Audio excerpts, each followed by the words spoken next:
आज हम लोग फिर से स्टार्ट करेंगे क्लास 10th का इकाई 1।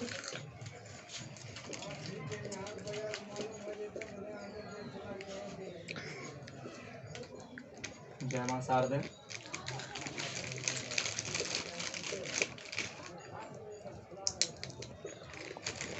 इकाई 1 वास्तविक संख्या।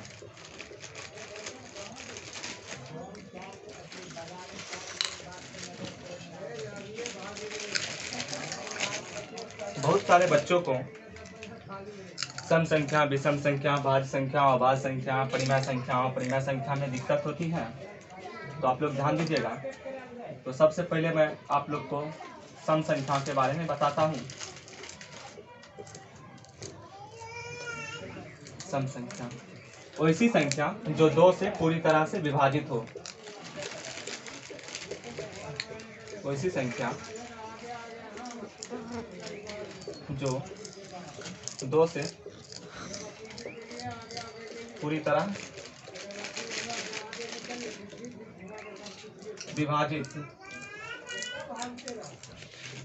विभाजित हो, उसे सम संख्या कहते हैं। अर्थात 2, 4, 14 इसी तरह से dot dot dot dot dot सम संख्या। अब हम बात करते हैं विषम संख्या की।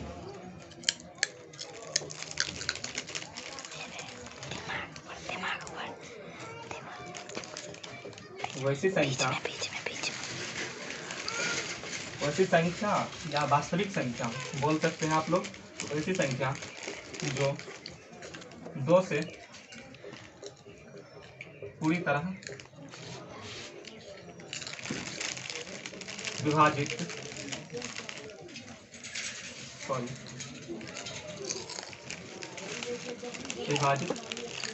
ना हो। अर्थात 1, 3, 5, 7, 9 डॉट डॉट डॉट।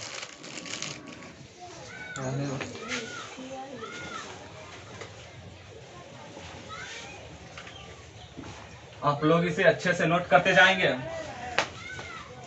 अब हम 3 नंबर में आप लोग को भाज्य संख्या बताता हूँ। भाज्य संख्या भी एक सम संख्या के जैसा ही है। तो भाज्य संख्या का भी परिभाषा आप इसी तरह से दे सकते हैं।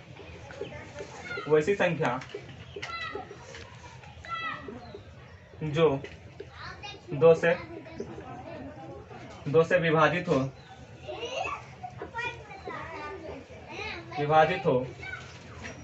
अथवा वैसी संख्या जो 1 से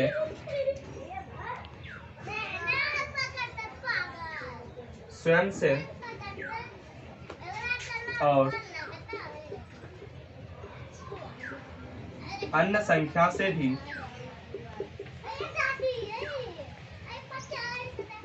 विभाजित हो,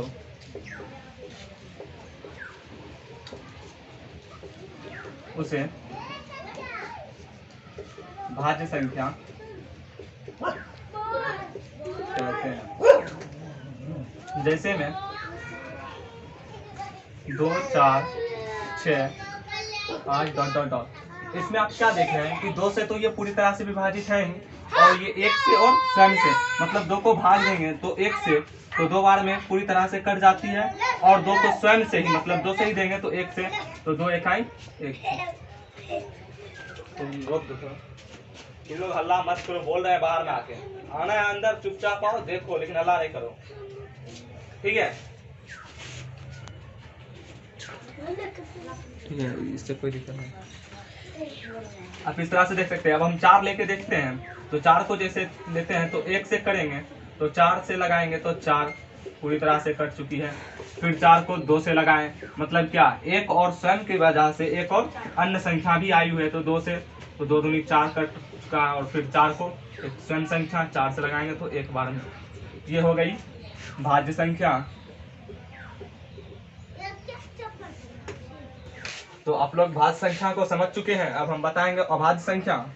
आप लोग ध्यान दीजिएगा और कॉपी कलम लेके इसे लिखिएगा भी, तभी आपको अच्छी तरह से समझ आएगी और याद रहेगी। अब हम बताएंगे अभाज्य संख्या।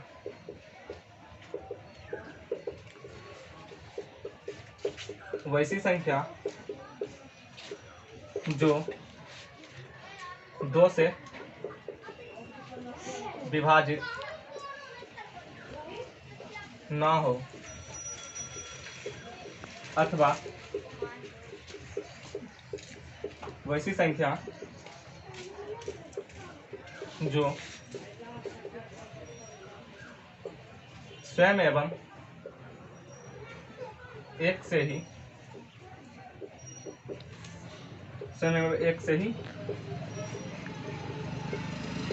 विभाजित हो से अभाज्य संख्या कहते हैं।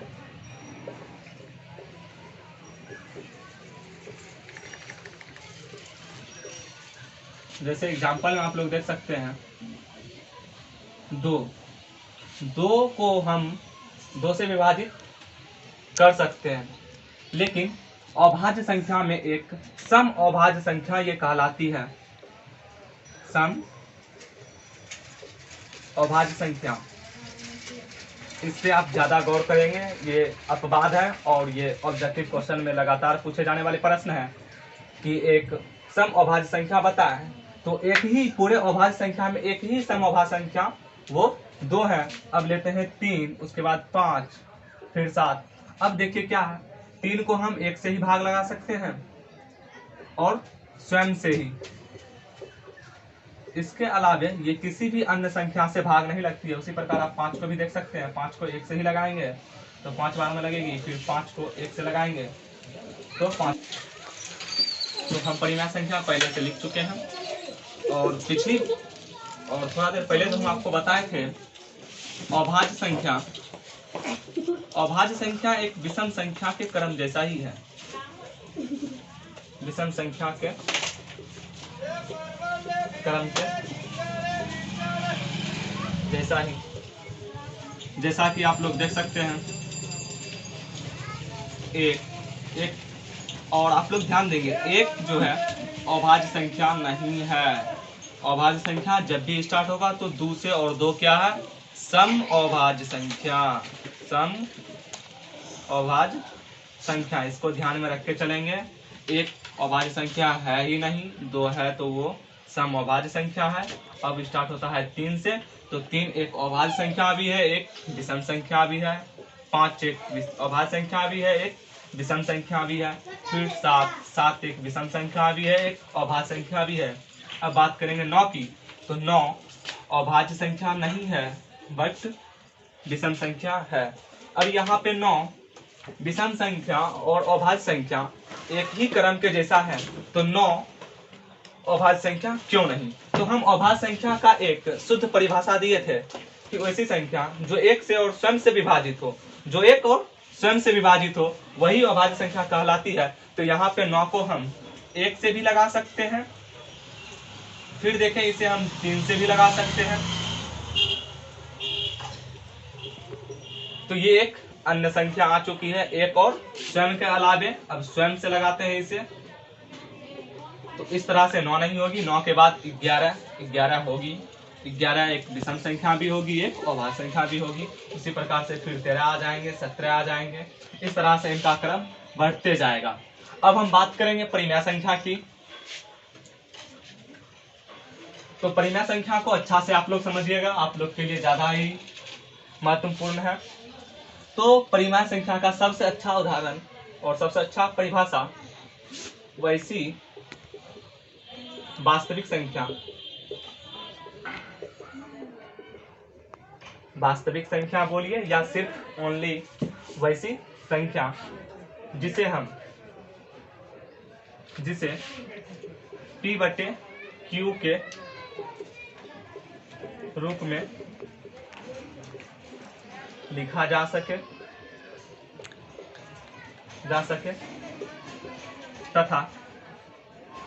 तथा जिन्हें हम रूट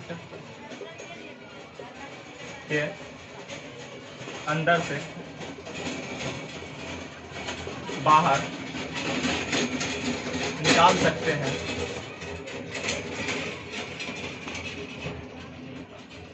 उसे परिमेय संख्या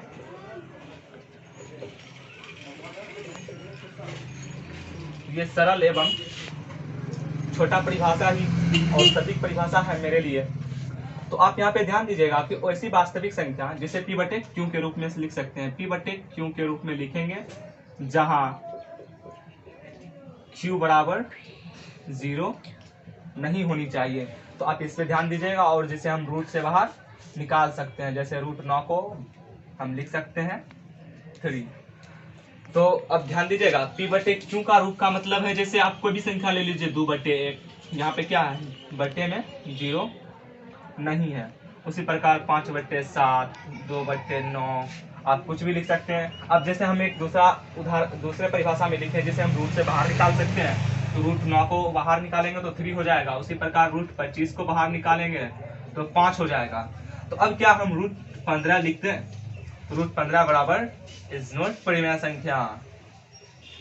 क्यों? क्योंकि हम √15 को हम रूट से बाहर नहीं निकाल सकते हैं।